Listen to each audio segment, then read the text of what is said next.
Hey y'all, this is Trent Knox with the Trent Knox Show, Season 2, Episode 9. Okay, today is Friday. It's the weekend for a lot of you guys. Um, I, I'm so happy for everyone that is living their lives and taking it to the next level. I guess first and foremost, I had a great conversation last night with Mr. Nav Monroe, who graced my podcast 2 episodes, 2 or 3 episodes ago, um, about life and being an adult and what it takes to succeed in this entertainment industry that we're in today. And he, kind of propelled me to this moment in which I am going to be attempting to like start building the the video portion of this podcast, and this is the first step. And I've been really wanting to uh, start doing video work for people and doing building my own portfolio, I guess, of the type of things that I can do. A lot of what I've been doing, is behind the scenes, especially with Austin Live and Local, and not really showcasing what I'm familiar with doing as far as like putting on the production and doing the like social media aspects behind the scenes, um, and really putting together a business. You know what I mean? And I'm repping the Common Chaos merchandise woke right now. It's one of my favorite shirts to wear. It's actually extremely comfortable. It's I believe if I don't want to mistaken it, but it's one of those big companies that are out there that are really putting together merch right. That made this particular shirt. Hey, and let me know about the quality of the audio in the comments on Facebook Live or on Hear This, or just shoot me a message and let me know what you guys think about the quality of the audio. The video where I'm just starting, you know what I mean? Um, I have a couple different setups for this video. Right now, I'm working on the the networking portion of it, so like the computers and some of the camera equipment that goes into it. And obviously, I need to upgrade the microphones and whatnot so that it makes it a little bit better for you guys' listening pleasure, whether you're watching this live on Facebook or hearing this live on Hear This, or you get the chance to like get the video on demand or the audio on demand later. Uh, but this podcast is really about the business aspect of putting together a show like this. Well, I talked about it last last podcast about the about my wanting to go work for a bigger brand and help them produce content, whether that's video editing, photography, videography, live streaming, podcasting, whatever that may be. I kind of want to showcase my talents and let you guys know how some of this is working. Now, this isn't going to be a tutorial podcast or tutorial live feed, but it's going to be kind of like a story. So, a few years back, probably 2012, I was talking to Knives about this. I had done a video, which I don't know if it even exists any longer. It was a video really talking about the philosophical subjects and esoteric thoughts. I had done I had written a paper or kind of like an article on how people should be living their lives, and I kind of attribute it to some maybe you know substances that I was consuming at the time that I was doing that, but um, maybe not. Maybe it was just the timing in my life and the fact that I was in philosophical courses at Texas State, and I was hanging around a lot of influential people to me, and it kind of shaped the person that I was at the time. And so I was having these conversations with myself and, of course, with others about the reality we live in. And I think that I've become more versed in the communication and vocabulary that is needed to have these type of conversations as I've grown older. And now that I'm 24, I know something we talked about is that I'm very young. I'm still only 24 years old. I'm still learning, and to other people, they may see that as just starting. But everybody's on their course differently of their lives. However, what I'm getting at is that I have some experience since 2012. I've been trying to build websites, doing video work, and it's been hit or miss whether I've actually taken it seriously. And I think this is the time in which I'm going to really take it seriously and go take it to the next level personally. Okay. Um, I started Austin Live and Local, as you guys know, back in January 2017 with a couple different guys, Christopher Tootin, Sebastian Thomas, and sometimes oh my gosh, those guys. Sometimes some other guests, and the next the next step after that was working with Brian on building the network and working on putting together an actual show. So like that was stitched together somewhat, and I mean it worked for what it was, but I really wanted to be able to provide people with a high quality experience. That was kind of like a jerry rigged situation, and this is kind of a jerry rigged situation, but it's facing at me. So star power, just to boast a little bit there. But what I'm really trying to get at here is that there's a lot of things going on in social media and in digital media in general, and that I've really worked forward to be able to allow for this sort of content to be distributed well on DSPs, digital streaming platforms, and it's also been the content that I've been consuming, and the more you consume industry related content or things that are going to be educating you on the profession, the more you learn about how to put it together yourself. And it has become kind of a topic of discussion whether traditional school systems or traditional education is the proper way to learn how to do something. And I'm not exactly sure whether the university system is for everyone, or if the new form of schooling is for everyone, where it's online media, because everybody's different. Like I was just saying previously, that everyone learns differently. So it might be a social reason why you become more educated. It might be a personal reason that you become more educated. But whatever that is, you should at least have some reason. And when I first started learning, or I guess learning higher education, I didn't necessarily have a reason. I was following along with what my parents, what my elders, what my friends and family, like everyone was telling me that I needed to do, which was go to the university, go and study. It's what the mainstream does. It's what everyone who is, made a lot of money does. You're not going to be the next Bill Gates. You're not going to be the next Jeff Bezos. You're not going to be the next Elon Musk. You're just going to be average. And if you're just going to be average, you need to do what average people do. And maybe in this day and age where most of the content that we consume is digital, that's not right for people.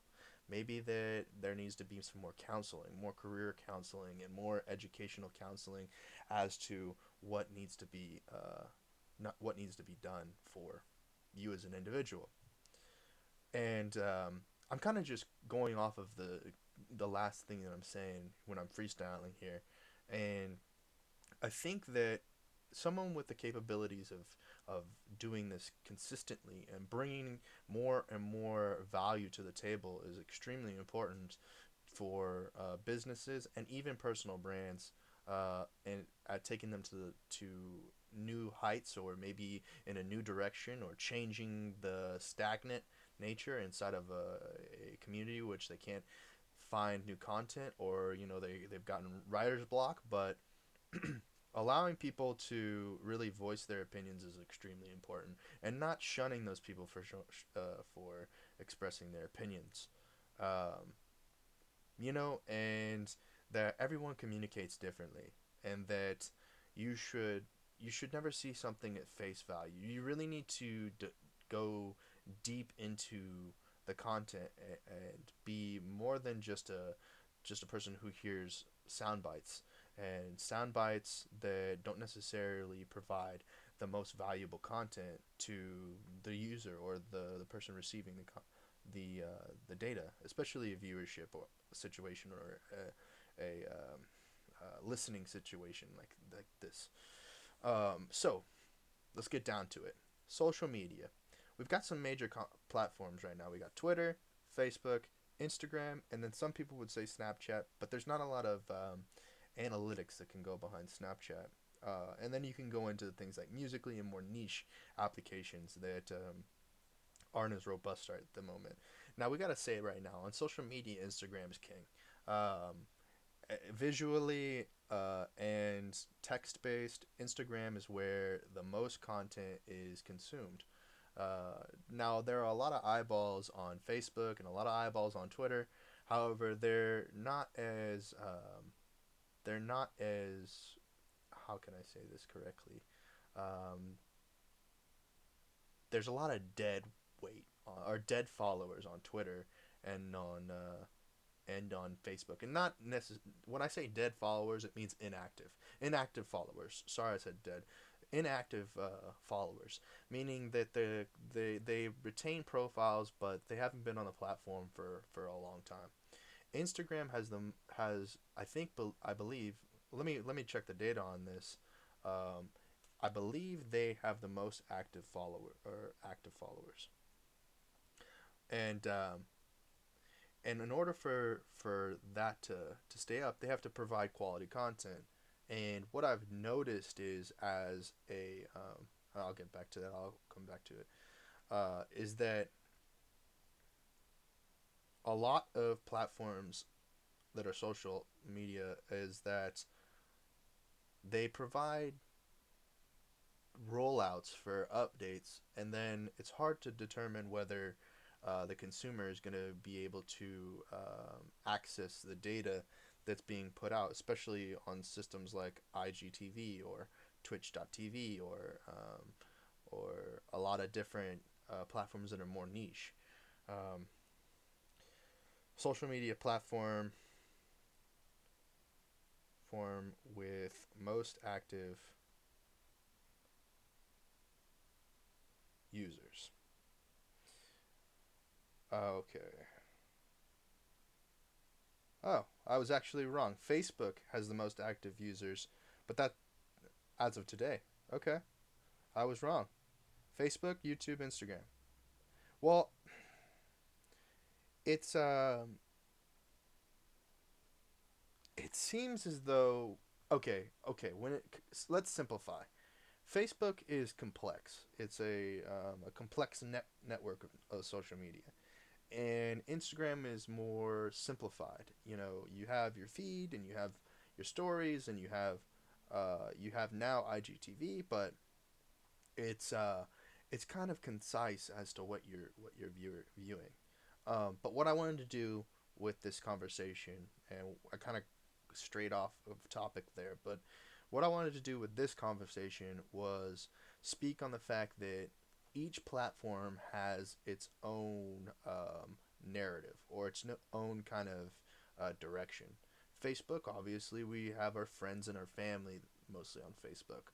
However, that's developing in as well, as we get these groups and we get these pages, and we see content from the Facebook TV to the marketplace, and how much that is diversified over time. Because I remember when I first started interacting with Facebook, it was almost it was more for me gamified than it is today. Uh, remember Farmville, remember Mafia, remember a lot of these games that were built inside the Facebook browser that socialized these web-based games, and we don't see that as much anymore because um, systems like the Nintendo um, and the PlayStation and the Xbox kind of took the necessary actually, it wasn't really that. It was more so the social games inside of the Google Play Store and the Apple Store, like Words with Friends and Scrabble and stuff like that. That put put it on the cell phone rather than on the computer because it came more easily accessible on the cell phone than it was on the computer. And so I guess that's one thing, innovation as far as where we're at today. And then another thing would be the content. So the content that is on Instagram is more sexualized, and it's more about the aesthetics and the exposure of a valid and almost validation of who is successful and who's living a life that is grandiose, not well, maybe if you have these feelings of grandiose or of a lot of grandeur, um, and we look to on Instagram for things that will uh, entice or not entice but provide us with serotonin boosts and give us that feel good um, feeling by looking at these images that really show us what's possible in the world, and we live vicariously through these social media influencers on Instagram. Same can be said for Snapchat. While Snapchat is struggling because Instagram was able to capitalize off of a lot of the features that Snapchat offered, Snapchat has some geolocating and certain things that really confine or really define the user base, um, especially with younger demographic and the way that they communicate in a short frame of. I think this is just it's just the way that younger people communicate is um, not as much attachment, not as much attachment. So there needs to be a faster, more disconnected environment, and that's what Snapchat is. So you these pictures are being sent and received, and they expire over time, and it's a you have to be there to experience the value on Snapchat, which can lead to a little bit of a disappointment because well, what happens if you miss out on someone's Snapchat? Um, because you're existing on Instagram or you're existing on Facebook, and it's very difficult these days to allocate your time across these social media platforms. And cross-platforming is kind of becoming frowned upon because people have high expectations of an individual putting on multiple different or a wide variety of content across multiple platforms.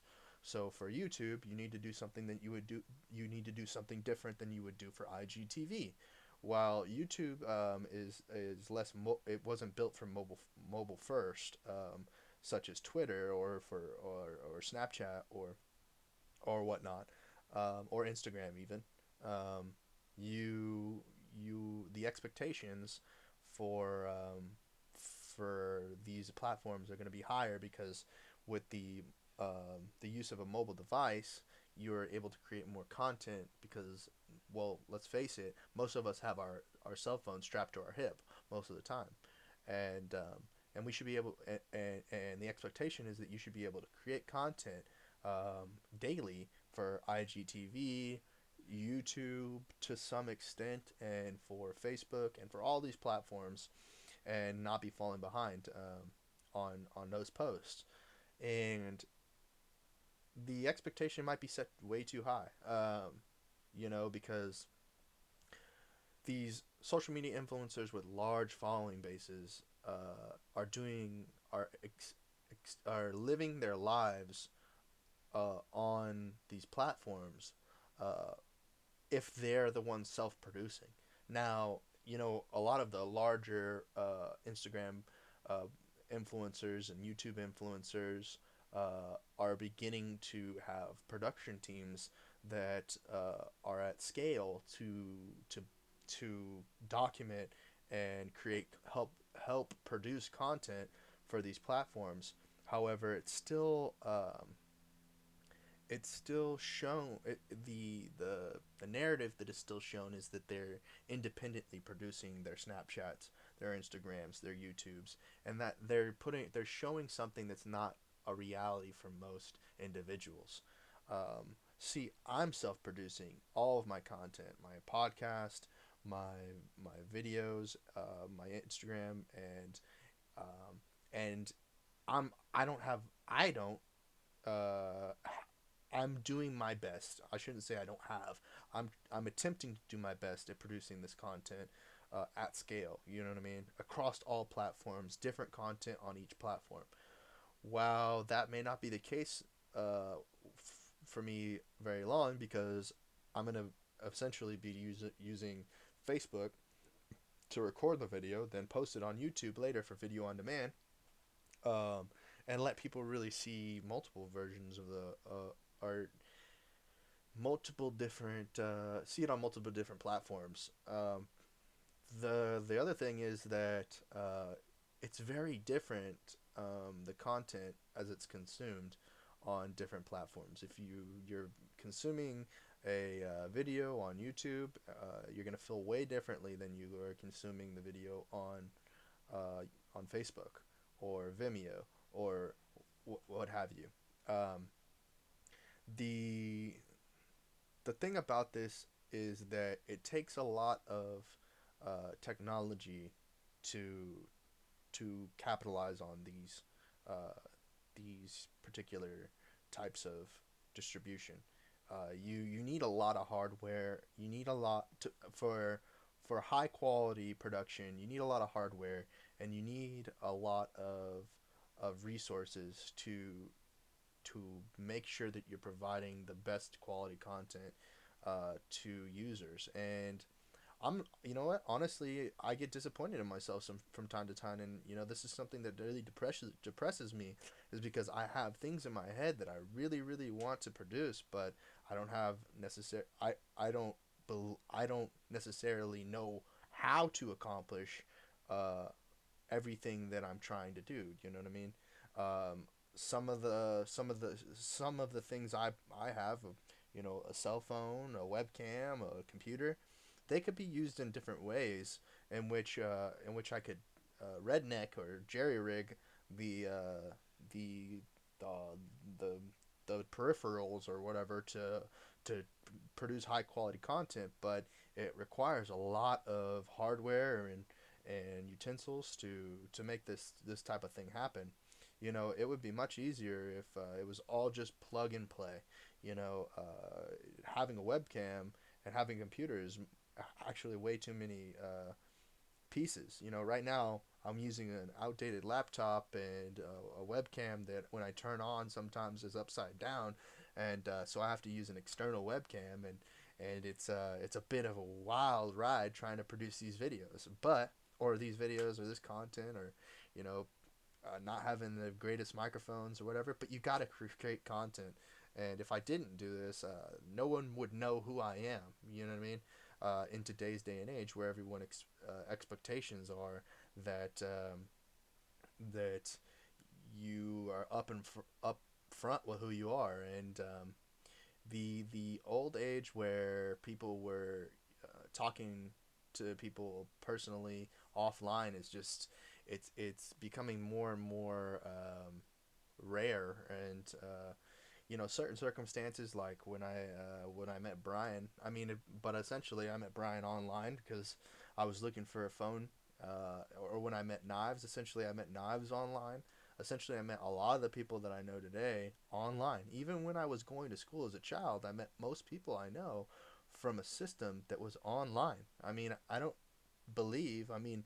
Uh, from when I was a child, the internet has almost always existed. Now, not in the way that it has today, where the power and what it is today, but I was, I remember in third grade I was homeschooled and I was on the computer and I would play like a Hot Wheels game to learn math. You know what I mean?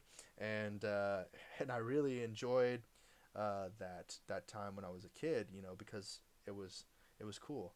Um, and it was gamified. Education was gamified.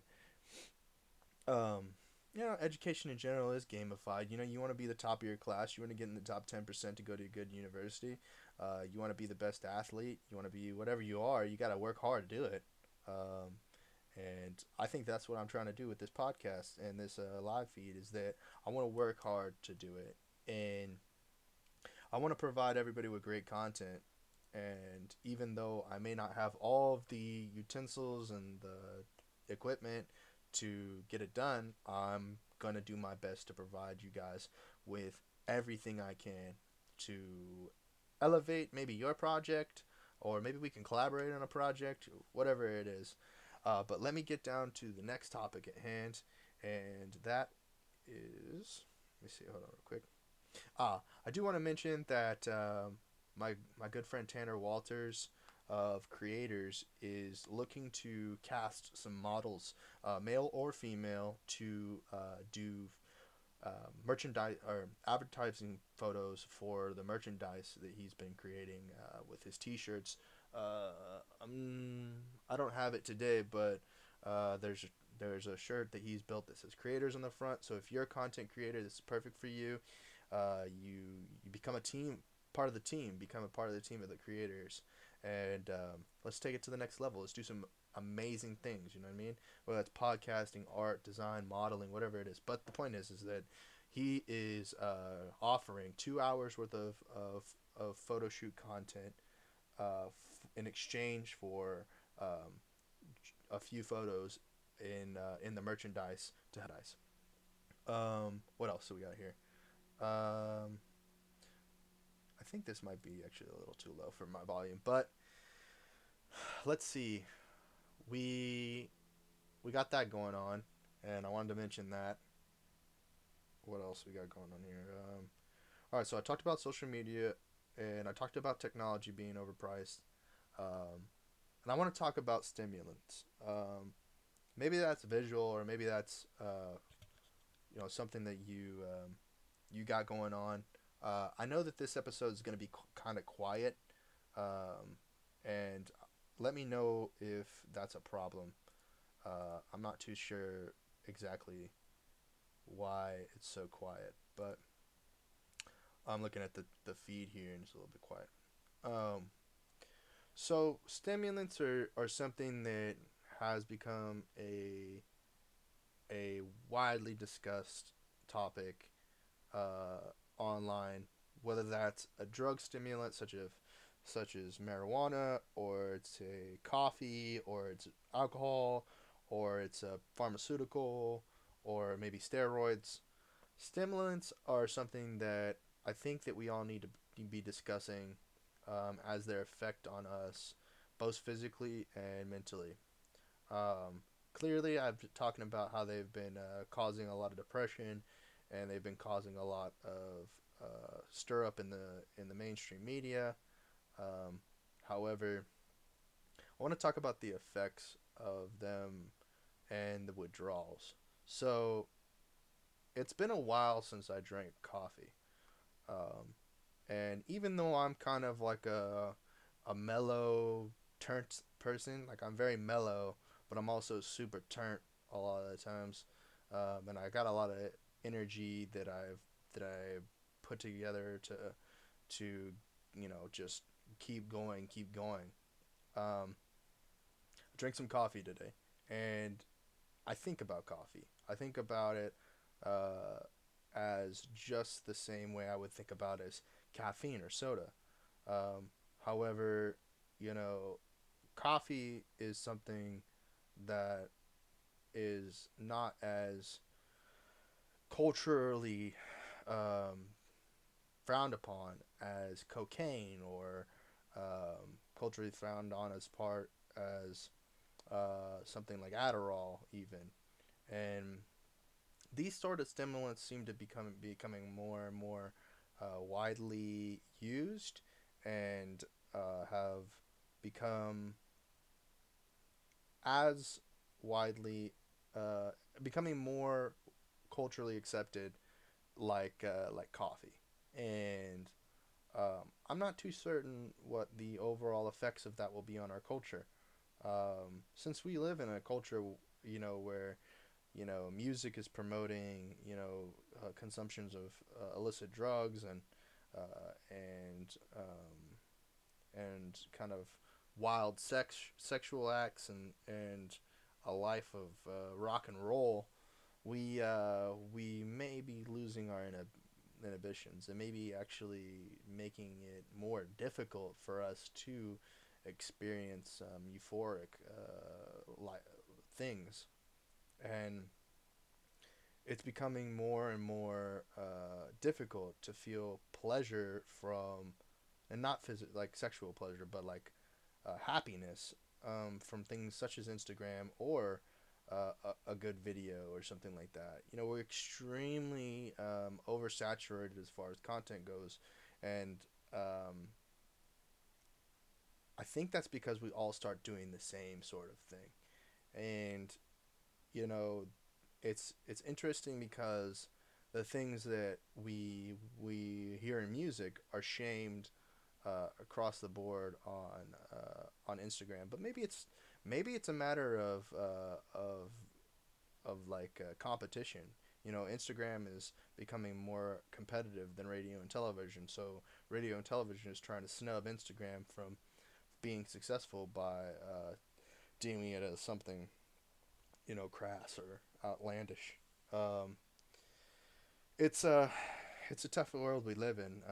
But I also wanted to talk about the appearance that we put on in front of people, face to face, maybe online or whatnot, and um, that you some people just put on a show. Like, they put on such a show, and they don't show their true selves in front of the camera. They very super selective as to what their image looks like, and they can't just let it go for a second and be themselves, and talk about the pain, and talk about the the happiness, or talk about um, anything, really, anything real. And it's just mostly advertisement uh, for the good life, for the life that isn't filled with a variety of emotions. um, and you see situations like what's going on with Takashi, where he gets slumped for his money and his chains, and then a week later he's got his chains back, and he's up again, up in his game. He's got another mill on the wrist and another mill on the neck. $1 million worth of jewelry slinging all the way around, and it makes you sick. It makes you like, oh my gosh, he's got more money than I could ever imagine, and in my account today. You know what I mean? And that we really aren't prepared for the type of competition that Instagram or these social medias are providing, because there's such a vast vast difference between the lower economic class and the what is now the higher income, high economic class. Uh, and I think maybe this constant flexing on Instagram, and constant show off mentality on Instagram is gonna make things much more unified, because more and more people are going to be flexing and showing off how their lifestyles are different than others, and the monetary value of things, especially with $1 million worth of diamonds on the wrist and $1 million of the diamonds on the chain. You know what I mean? And yeah, and let's talk about music. I guess now that I gotten into music, the intro song to this was by an artist out of Round Rock, Texas, named Be the One, and that's a Gotti remix. And on the outro, I'm gonna do "Be the One Saying Bitches" remix. Um, that I love hip hop. It's one of those things that it's so diverse. Hip hop is so diverse, and the place that it is today is way different than it was when I first heard hip hop. When I first heard hip hop, it was pop music. It was the radio DJs, spinning the tracks, and then I heard underground hip hop, and I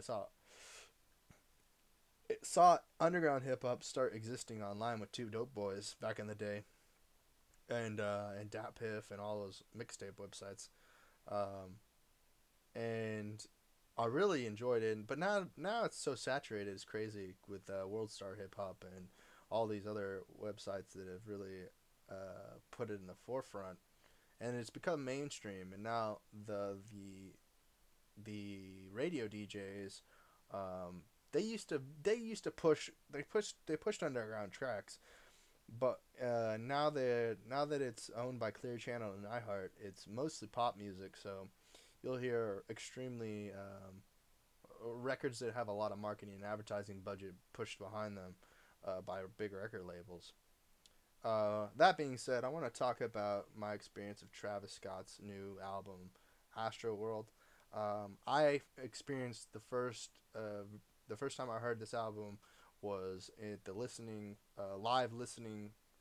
live stream listening party that DJ Academics put on his Twitch channel, and I listened to it, and I wasn't.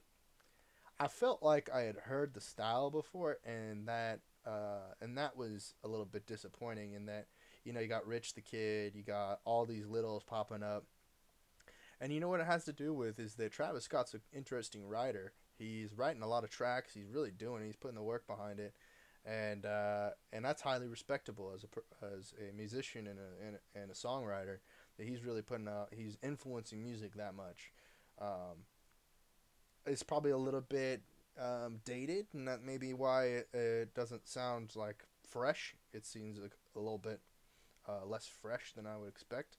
Um, but it has a few good songs on it. I would say that the latter half has a couple, and then the beginning obviously has a couple.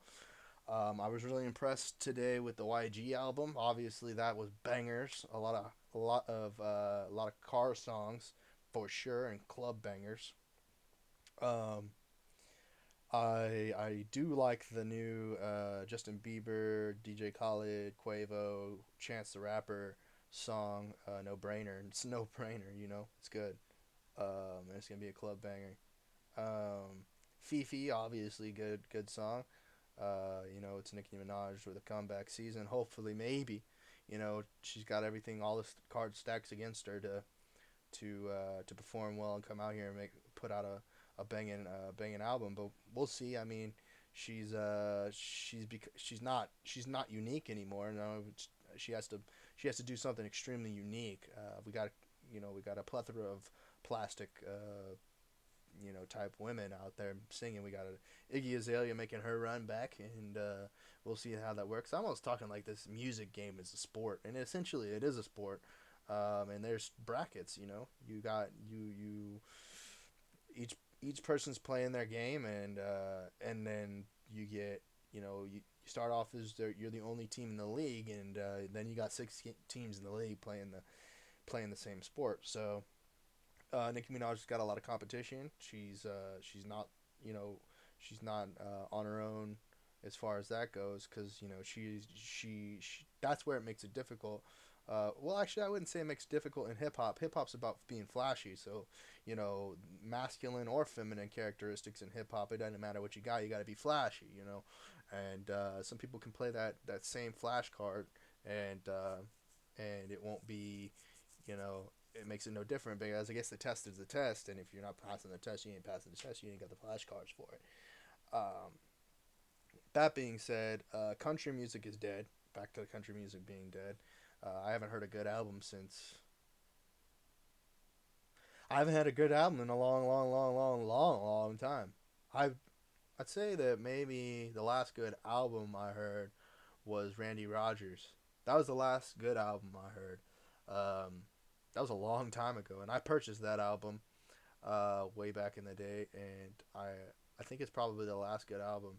Everything else has been super corny, just super corny. It's like doesn't even reflect the culture of country music at large. It's whack, you know. And there's club bangers like Florida Georgia Line. You know, they're essentially hip hop.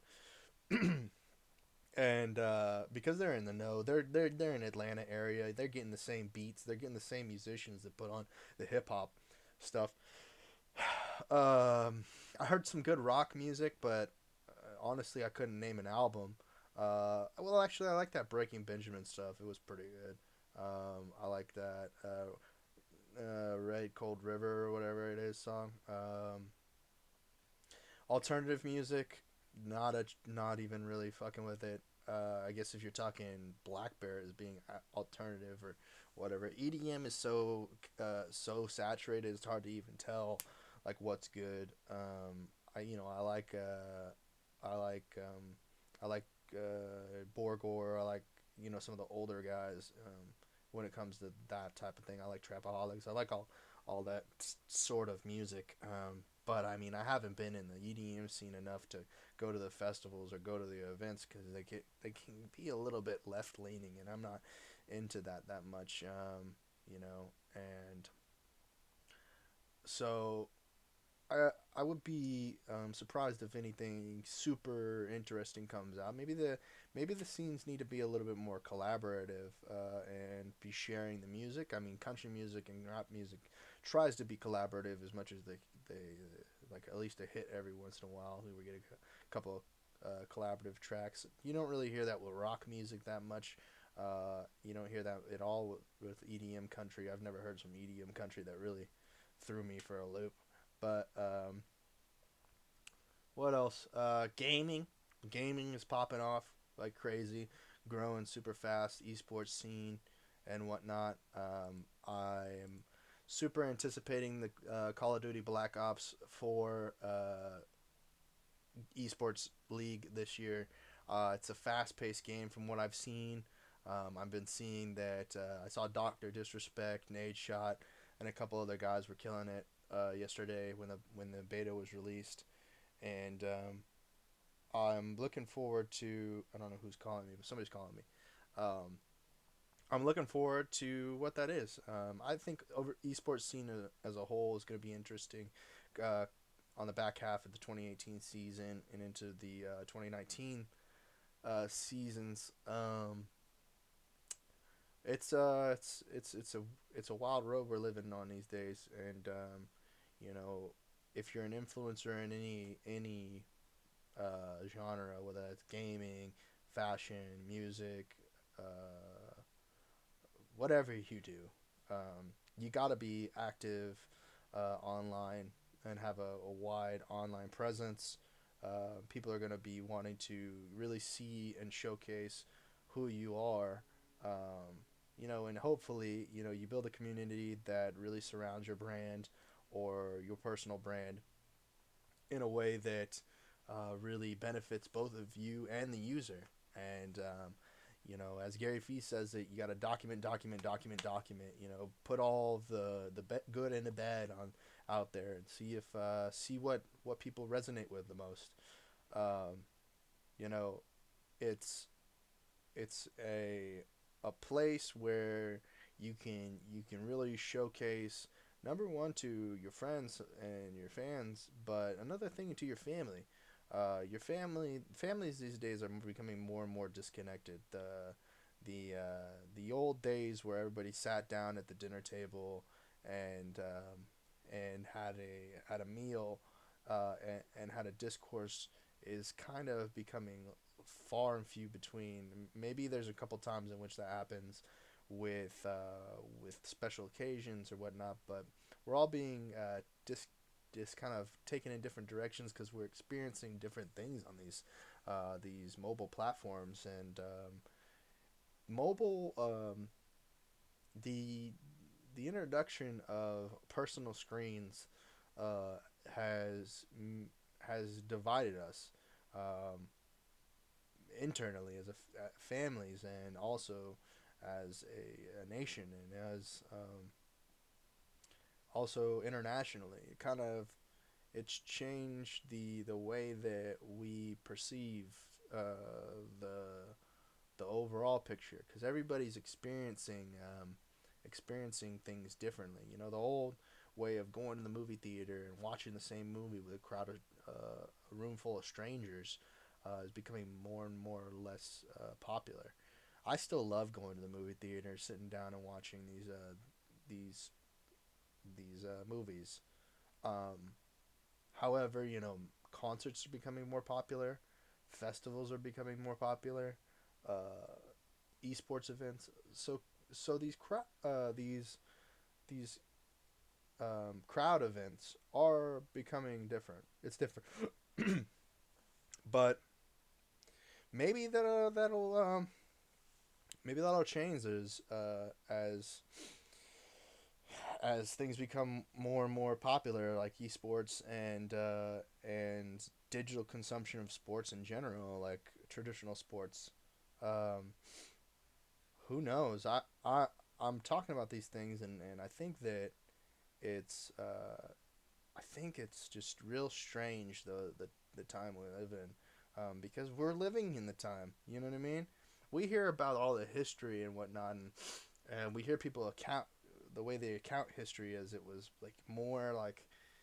more like together. But I think people were just as confused in the past as they are today, and what we consider the present now, but to there in the future.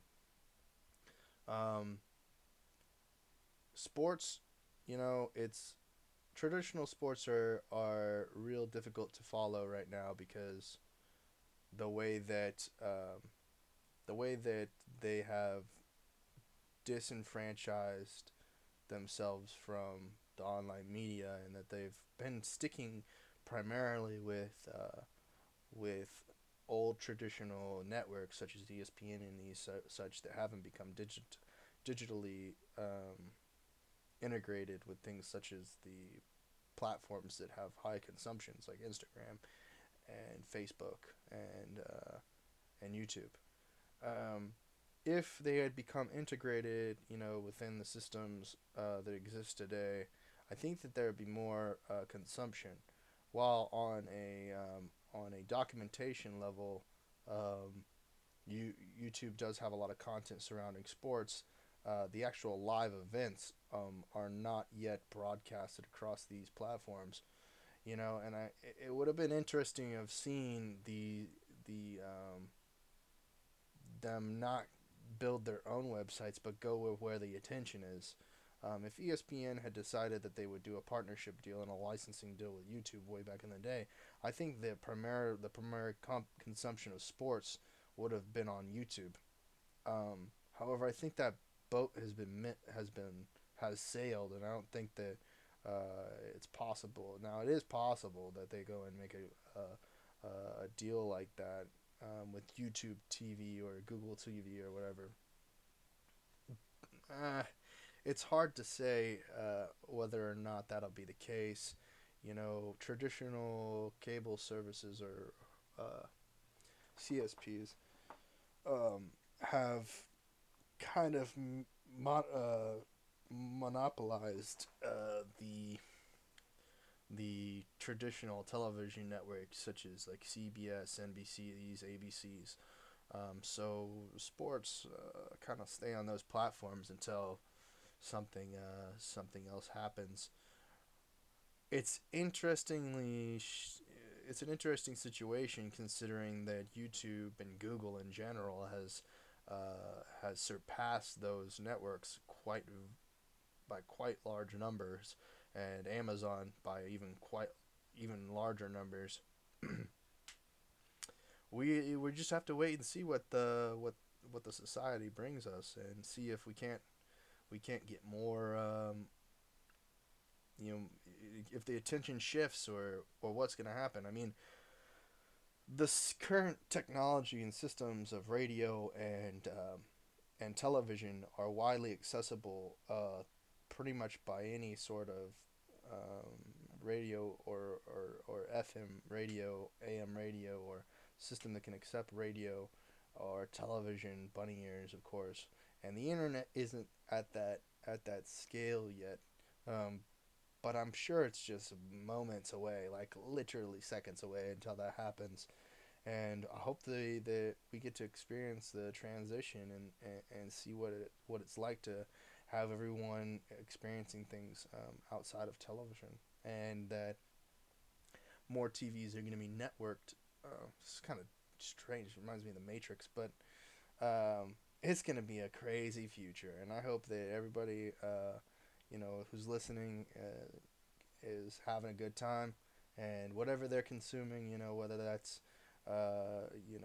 great food, or if that's an awesome new dress, or pair of shoes, or whatever is boosting your serotonin levels or bringing you happiness. I hope that it continues, and I hope that it stays prosperous, and big ups and little downs. Everybody have a great day. On the outro here, we're gonna have "Be the One" saying bitches.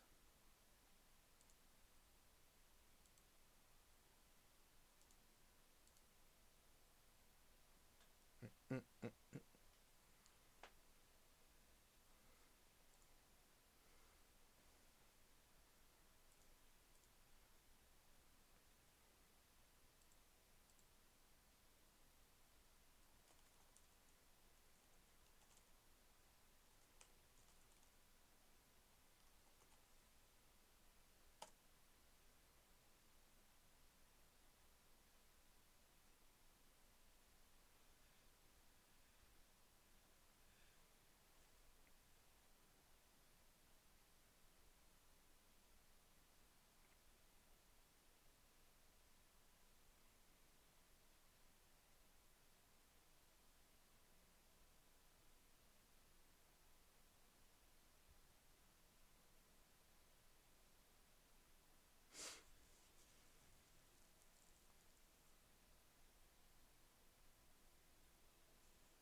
Hello there, this message